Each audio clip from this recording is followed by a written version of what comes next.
Doctor Shakuntala Mishra पुनर्वास विश्वविद्यालय professor Rana Krishanpal Singh ji,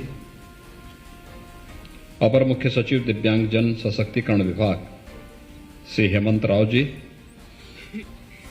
निदेशक दिव्यांगजन सशक्तिकरण विभाग विश्वविद्यालय के सभी आचार्यगण, अभिभावकगण और प्यारे बच्चों, आज मुझे प्रसन्नता है कि डॉक्टर शकुंतला मिश्रा राष्ट्रीय पुनर्वास विश्वविद्यालय लखनऊ में विश्वविद्यालय के अभियांत्रिकी और प्रौद्योगिकी संकाय के भवन का आज यहां पर शिलान्यास का कार्यक्रम भी संपन्न हुआ है और इसके साथ ही ममता राजकीय मानसिक मंदिर विद्यालय जो आवासीय है जनपद चंदौली का, संकेत जूनियर हाई स्कूल जनपद चित्रकूट, ये भी आवासीय सुविधा से युक्त होगा। इन सभी के शिलान्यास का कार्यक्रम संपन्न हुआ है। मैं इसके लिए डॉक्टर शकुंतला मिश्रा राष्ट्रीय पुनर्वास विश्वविद्यालय से जुड़े हुए आप सभी छात्र छात्राओं को और चंदौली तथा चित्रकूट में निर्मित होने वाले इन दोनों संस्थाओं के जुड़ने वाले उन सभी बच्चों के प्रति मैं हृदय से बधाई देता हूं। आप सबके प्रति अपनी शुभकामनाएं देता हूं।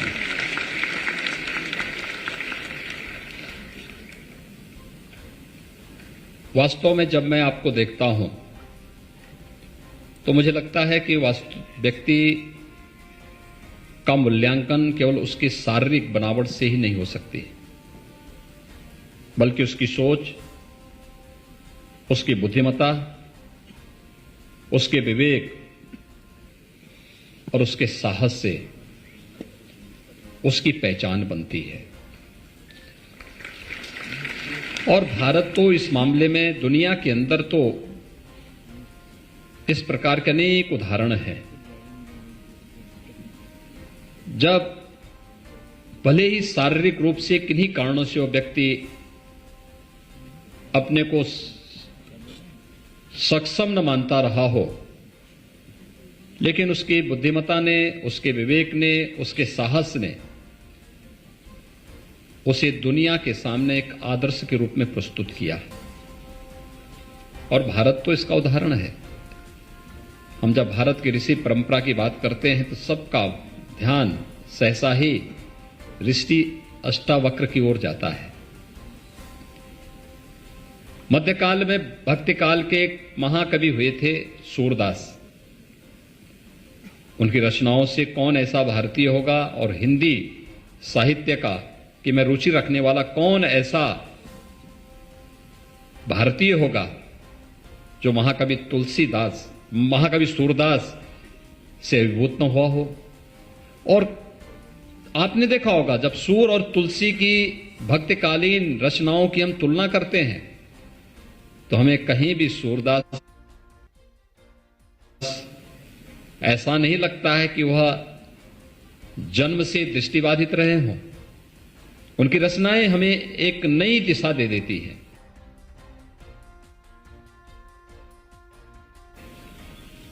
और मित्रों, यही नहीं, हम लोगों ने दुनिया के अभी हाल ही में जिनका शरीर शांत हुआ है, दिवंगत हुए हैं, प्रसिद्ध भौतिक विज्ञानी स्टीफन हॉकिंग के बारे में कौन नहीं जानता है। ब्रह्मांड के रहस्य के बारे में उनकी जो थ्योरी है, पूरी दुनिया उसका लोहा मानती है। अनेक ऐसे उदाहरण हैं जहां पर दिव्यांग जनों ने अपनी प्रतिभा को, अपनी बुद्धिमत्ता का लोहा देश और दुनिया के सामने मनवा करके अपनी इस असीम ऊर्जा को सबके सामने उसकी अलग छाप छोड़ी है। और ये हम सबका सौभाग्य है कि हम तो दुनिया की सबसे उर्वरा भूमि उत्तर प्रदेश में हम सबको जन्म लेने और डॉक्टर शकुंतला मिश्रा विश्वविद्यालय के साथ जुड़ने का सौभाग्य आप सबको प्राप्त हुआ है। उत्तर प्रदेश देश का सबसे ऊर्जावान प्रदेश है। असीम प्रतिभा और ऊर्जा उत्तर प्रदेश के पास है। इसकी इस ऊर्जा और प्रतिभा को जिसने भी जाना है उसने उत्तर प्रदेश के लिए जो भी योगदान किया है उसका प्रतिफल उसे अवश्य प्राप्त हुआ है, क्योंकि प्रकृति और परमात्मा का असीम वरदान उत्तर प्रदेश पर है और प्रकृति और परमात्मा के इस असीम वरदान के साथ जो भी जुड़ेगा वो यशस्वी हो जाएगा। और यह उत्तर प्रदेश के अंदर जुड़ा है तो उत्तर प्रदेश में स्थित डॉक्टर शकुंतला मिश्रा राष्ट्रीय पुनर्वास विश्वविद्यालय, यह विश्वविद्यालय भी अपने आप में एकमात्र विश्वविद्यालय है जो दुनिया के अंदर दिव्यांग जनों के पुनर्वास के लिए पूरी मजबूती के साथ कार्य कर रहा है। सबसे बड़ी खूबी ये कि विश्वविद्यालय में आधे बच्चे दिव्यांगजन हैं और आधे सामान्य बच्चे हैं। दोनों आपस में एक साथ मिलकर के जब कार्य करते हैं, एक बेहतर समन्वय और संवाद, एक दूसरे की ऊर्जा का स्मरण और स्पंदन विश्वविद्यालय को एक नई ऊंचाई की ओर लेके जा रहा है। और अब तो विश्वविद्यालय के पास अपना स्वयं का अभियांत्रिकी और प्रौद्योगिकी संकाय भी स्थापित होने जा रहा है। मैं इसके लिए विश्वविद्यालय परिवार को हृदय से बधाई देता हूं और जो भी इस विश्वविद्यालय के इस संकाय के साथ जुड़ेंगे उन सब का मैं अभी से अभिनंदन भी करता हूं। आज यहां पर और भी तमाम कार्यक्रम प्रारंभ होने जा रहे हैं। टैबलेट और स्मार्टफोन वितरण की एक अभिनव योजना हमारी सरकार ने विगत वर्ष ही प्रारंभ की थी, यानी अभी इस योजना को प्रारंभ हुए 6 महीने भी नहीं हुए हैं और आज हम 800 से अधिक बच्चों को अकेले डॉक्टर शकुंतला मिश्रा पुनर्वास विश्वविद्यालय में ही ये टैबलेट और स्मार्टफोन का वितरण करने जा रहे हैं।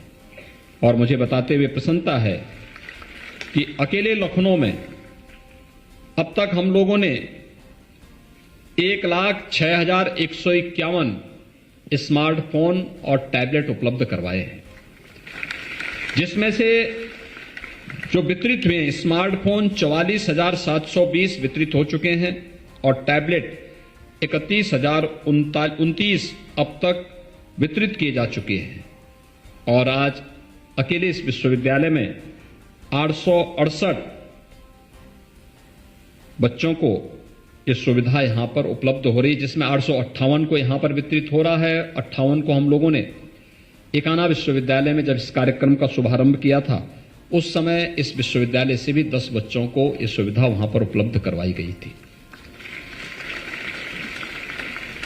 प्रधानमंत्री जी की उस मंशा को, डिजिटल इंडिया की इस मंशा को पूरा करने के उद्देश्य से हम लोग इस कार्यक्रम के साथ जुड़े हैं और हम लोगों ने इस सदी की सबसे बड़ी महामारी कोरोना के दौरान इस समस्या को देखा था, बहुत नजदीक से महसूस किया। इससे प्रभावित कोई एक क्षेत्र हुआ है तो क्षेत्र शिक्षा का हर एक क्षेत्र पर प्रभाव पड़ा। बहुत सारे लोगों ने अपने प्रियजनों को खोया है, बहुत कुछ अर्थव्यवस्था पर इसका असर, बुरा असर भी पड़ा। लेकिन जो सर्वाधिक प्रभावित क्षेत्रों में से एक था उसमें से शिक्षा का क्षेत्र भी सर्वाधिक प्रभावित हुआ। स्कूली शिक्षा प्रभावित हुई, कॉलेजेस की शिक्षा प्रभावित हुई, तकनीकी शिक्षा प्रभावित हुई, प्रैक्टिकल्स नहीं हो पा रहे थे। और उन स्थितियों में हम लोगों ने प्रारंभ में व्यवस्था की ऑनलाइन एजुकेशन हो, लेकिन कितने बच्चे ऐसे हैं जिनके पास स्मार्टफोन खरीदने की क्षमता नहीं थी, टैबलेट खरीदने की क्षमता नहीं थी।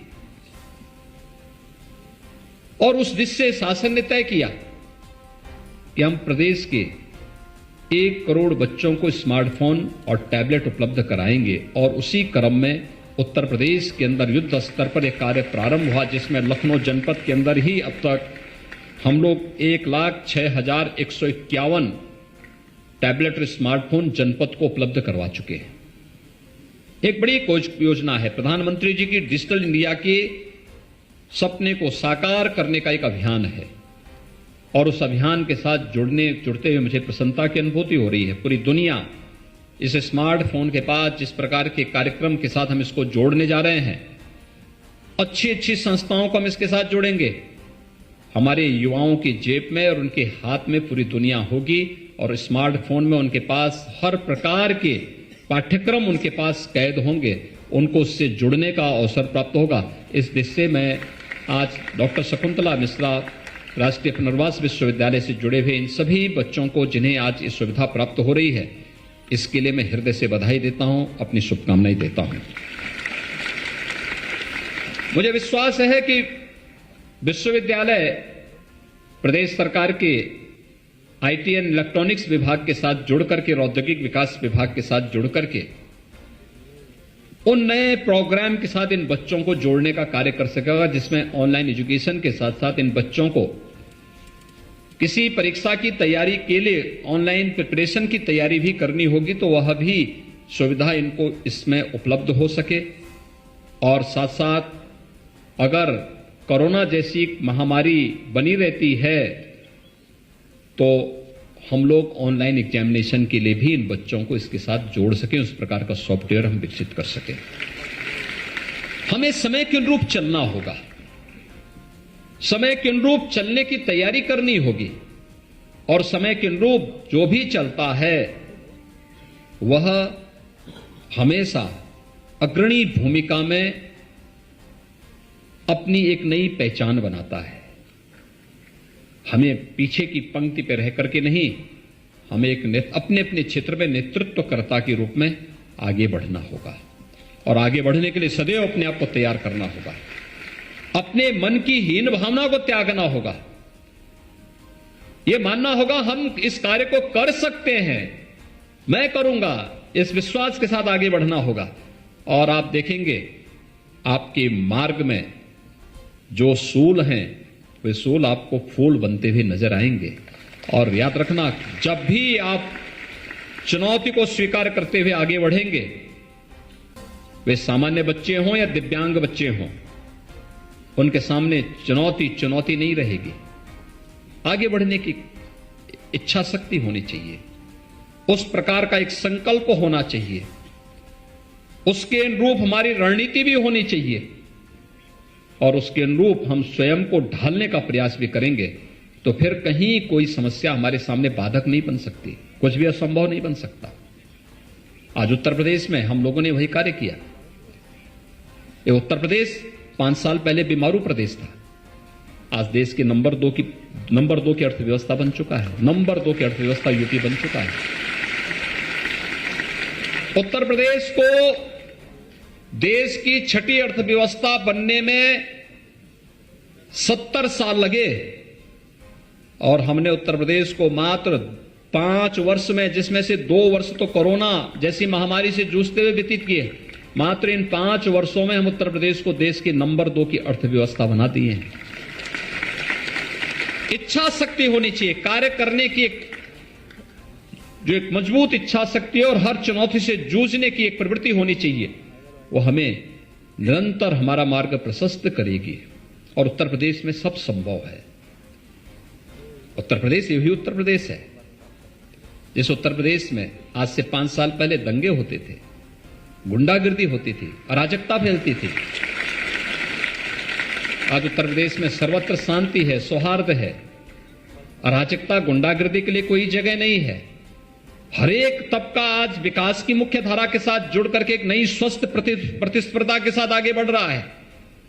जब स्वस्थ प्रतिस्पर्धा के साथ आगे बढ़ रहा है तो हमारे शिक्षण संस्थानों को भी, विश्वविद्यालय हो, महाविद्यालय हो, इन सबको भी इस स्वस्थ प्रतिस्पर्धा के साथ जुड़ने के लिए अपने आप को तैयार करना पड़ेगा।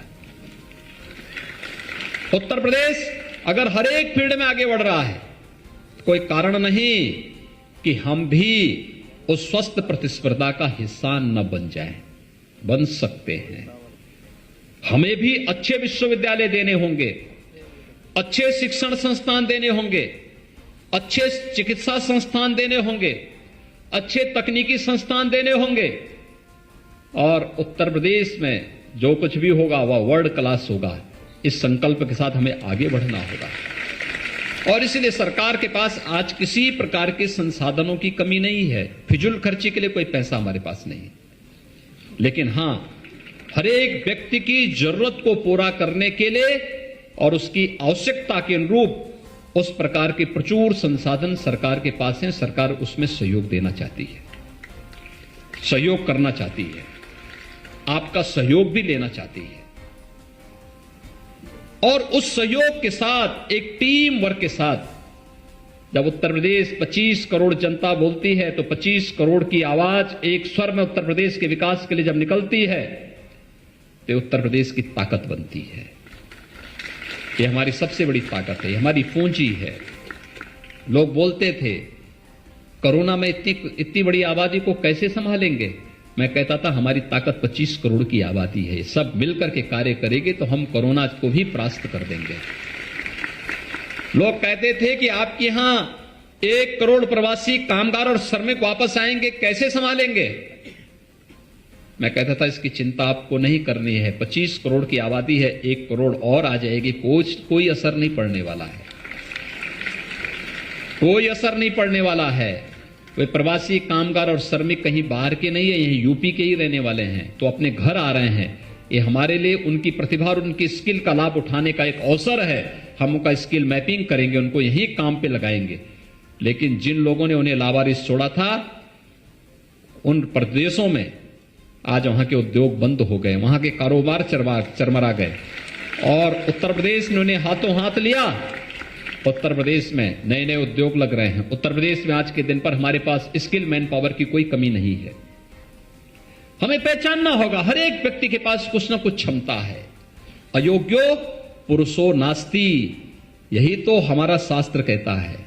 कुछ भी अयोग्य नहीं है, हर एक के अंदर कुछ ना कुछ गुण जरूर है और उस गुण को कैसे आगे बढ़ाना है, उसका उपयोग कैसे करना है, ये हमारी संस्थाओं को करना होगा।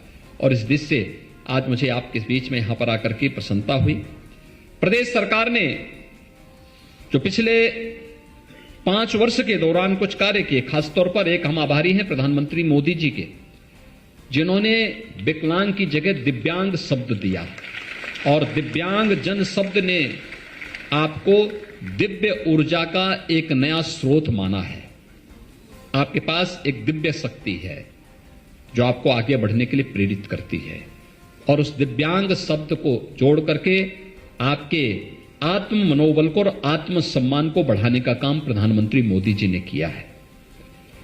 दूसरा, 2017 में जब हम लोग आए थे, प्रदेश में दिव्यांग जनों को मिलने वाली पेंशन की राशि कुल 300 रुपया थी। उस समय हमारे आर्थिक स्थिति राज्य की अच्छी नहीं थी। हमने उसे पहले बढ़ा करके 500 रुपया किया और अभी दिसंबर में हमने इस राशि को बढ़ा करके 1000 रुपया प्रति माह यानी 12,000 रुपये सालाना करने की व्यवस्था कर दी। इसी प्रकार से राज्य सरकार की ओर से तमाम अन्य कार्यक्रम किए गए हैं। खासतौर पर पहले यहां पर जो वार्षिक जो बजट होता था दिव्यांगजन कल्याण विभाग की, यह मात्र 660 करोड़ रुपए थी। हमने इसको बढ़ा करके 1150 करोड़ रुपए से अधिक का करके इसमें तमाम अन्य संभावनाओं को आगे बढ़ाने का कार्य किया है। इसी प्रकार से प्रदेश के अंदर जो पेंशन की राशि पहले दिव्यांग जनों को प्राप्त होती थी, मात्र 8,75,000 दिव्यांग जनों को यह सुविधा मिलती थी। आज मुझे बताते हुए प्रसन्नता है कि 11,26,000 से अधिक दिव्यांग जनों को इस पेंशन की सुविधा का लाभ, जिसमें 12,000 रुपये सालाना हम राज्य सरकार से दे रहे हैं, उन्हें इस सुविधा का लाभ भी हम उपलब्ध करवा रहे हैं। ऐसे ही कुष्ठावस्था पेंशन की योजना में भी पहले मात्र 4,765 इनकी संख्या थी, आज हम 11,584 ऐसे नए लोगों को इस सुविधा का लाभ उपलब्ध करवा रहे हैं। कृत्रिम अंग उपकरण में भी दिव्यांगजनों को अधिकतम अनुदान पहले 8,000 रुपये दिया जाता था, इस समय हम लोग उसे 10,000 रुपया उपलब्ध करवा रहे हैं और साथ साथ कृत्रिम अंग भी देने की एक व्यवस्था, सहायक उपकरण, कृत्रिम अंग उपकरण देने की व्यवस्था भी हम इसके साथ कर रहे हैं। हम लोगों ने 21-22 में यानी पिछले 5 वर्ष में 17-18 से 21-22 तक 2,56,165 दिव्यांगजनों को कृत्रिम अंग उपकरण भी वितरण करने के कार्य राज्य सरकार की ओर से किए गए। दिव्यांगजनों को परिवहन निगम की बसेज में मुफ्त में बस की सुविधा भी देने का कार्य राज्य सरकार ने किया था, जबकि इससे पहले सुविधा नहीं उपलब्ध हो पाती थी। इसी प्रकार से राज्य स्तरीय पुरस्कार की श्रेणी में जो 3 श्रेणी में पुरस्कार दिए जाते थे, हम लोगों ने इसे 12 श्रेणी में 30 उप श्रेणी के साथ सृजित करते हुए इस पुरस्कार को भी बढ़ाया है और इसमें मिलने वाली 5,000 की राशि को बढ़ाकर के 25,000 रुपये भी इसमें दिव्यांगजनों के प्रोत्साहन के लिए किया है। ऐसे ही शल्य चिकित्सा के लिए भी कॉन्क्लियर जो इम्प्लांट की व्यवस्था थी, लाभार्थी को 6 लाख रुपए इसको हम लोगों ने उपलब्ध कराया और इसमें भी अब तक हम लोग प्रदेश में पिछले 5 वर्ष के दौरान 1,538 करेक्टिव सर्जरी और 234 जो श्रवण बाधित बच्चे थे उनके लिए कॉन्क्लियर इम्प्लांट सर्जरी की भी व्यवस्था हम लोगों ने राज्य सरकार की धनराशि से उपलब्ध करवा करके उन्हें ये सुविधा उपलब्ध करवाई है। मोटराइज्ड ट्राईसाइकिल, अभी आपको बताया गया कि हर संसदीय क्षेत्र में 100 मोटराइज्ड ट्राईसाइकिल भी उपलब्ध करवाने का कार्य कर रहे हैं और यही कारण है कि देश में दिव्यांगजनों के अधिकारों को लेकर के प्रदेश यानी देश का प्रथम पुरस्कार भी इस देश से उत्तर प्रदेश को प्राप्त हुआ है, क्योंकि राज्य सरकार ने इस दिशा में कार्य प्रारंभ किया। तमाम अन्य कार्यक्रम यहां पर प्रारंभ हुए हैं, जैसे राजकीय ब्रेल प्रेस की उत्कृष्ट जो ब्रेल प्रेस का राष्ट्रीय पुरस्कार उत्तर प्रदेश को प्राप्त हुआ। लखनऊ को पुनर्वास योजना के प्रभावी ढंग से संचालन करने के लिए उत्कृष्ट जनपद का राष्ट्रीय पुरस्कार भी प्राप्त हुआ। सुगम भारत अभियान के कार्यक्रम में प्रभावी क्रियान्वयन के लिए सर्वश्रेष्ठ राज्य का पुरस्कार भी उत्तर प्रदेश को प्राप्त हुआ और इसी प्रकार से वाराणसी को पुनर्वास योजना का प्रभावी ढंग से संचालन करने हेतु उत्कृष्ट जनपद का राष्ट्रीय पुरस्कार 2019 प्राप्त हुआ। और मुझे बताते हुए प्रसन्नता है कि हम लोग अनेक उन सुविधाओं को जो दिव्यांगजनों के कार्य को और सरलीकरण करते हुए उनके जीवन को और सरल और आसान बना सकें, इसके लिए राज्य सरकार पूरी तरह तत्पर है, हर प्रकार का सहयोग करेगी। आज मुझे प्रसन्नता है कि यहां पर 558 बच्चों को टैबलेट और स्मार्टफोन की सौगात यहां पर आपको राज्य सरकार के द्वारा उपलब्ध की गई है और मैं चाहूंगा कि आईटी और इलेक्ट्रॉनिक्स विभाग और औद्योगिक विकास विभाग के साथ समन्वय बना करके नए प्रोग्राम और इनकी बेहतर ट्रेनिंग के साथ साथ इन बच्चों को इसका बेहतर लाभ उपलब्ध करवाने और डिजिटल इंडिया के प्रधानमंत्री जी के सपने को साकार करने में हमारे सभी प्रदेश भर के शिक्षण संस्थान सफल होंगे। क्योंकि आप देख रहे होंगे वैश्विक महामारी है और रूस और यूक्रेन का युद्ध भी है, पूरा चीन लॉकडाउन में चल रहा है कोरोना महामारी के कारण। मैन्युफैक्चरिंग नहीं हो पा रही है टैबलेट और स्मार्टफोन की, इसमें एक चिप लगती है, वो चिप का निर्माण नहीं हो पा रहा है, उसमें कठिनाई हो रही है। इसलिए हम फेज वाइज इसको वितरित कर रहे हैं। फाइनल इस ईयर के बच्चों को वो वर्तमान में बांटा जा रहा है, फिर हम लोग सेकेंड ईयर के बच्चों को लाएंगे, फिर फर्स्ट ईयर के बच्चों को इस सुविधा उपलब्ध करवाने की कार्रवाई भी होगी। लेकिन मैं आप सभी बच्चों को इस बात के लिए आश्वस्त करता हूं कि प्रदेश भर के हर युवा को हम स्मार्ट युवा बनाएंगे, उन्हें स्मार्टफोन और टैबलेट देने का कार्य राज्य सरकार करेगी। एक बार फिर से मैं आज के इस अवसर पर जिन बच्चों को टैबलेट और स्मार्टफोन उपलब्ध हुआ है उन सबको हृदय से मैं बधाई देता हूं, अपनी शुभकामनाएं देता हूं और वे सभी लोग इस टैबलेट स्मार्टफोन का बेहतर उपयोग अपने पाठ्यक्रम के साथ साथ अपने प्रिपरेशन और एग्जामिनेशन की तैयारी के लिए इसका उपयोग करेंगे। दूसरा, मुझे विश्वास है कि आप सभी लोग जो ये सुविधा आपको प्राप्त हो रही है, जिन बच्चों को अभी प्राप्त नहीं हुआ है थोड़ा इंतजार करेंगे, लेकिन उनको भी ये सुविधा हम बहुत शीघ्र उपलब्ध करवाएंगे। और यहां पर आज जो अभियांत्रिकी और प्रौद्योगिकी संकाय का शिलान्यास का कार्यक्रम संपन्न हुआ है, चंदौली और चित्रकूट में 2 नई संस्थाएं हम आवासीय संस्थाएं बना रहे हैं। इन सभी को समयबद्ध ढंग से विभाग आगे बढ़ाने का कार्य करेगा और विश्वविद्यालय आगे बढ़ाएगा, जिससे इसका लाभ प्रदेश के हमारे दिव्यांगजन ले सकेंगे। इस विश्वास के साथ मैं आप सबके प्रति अपनी शुभकामनाएं देता हूं। धन्यवाद। जय हिंद।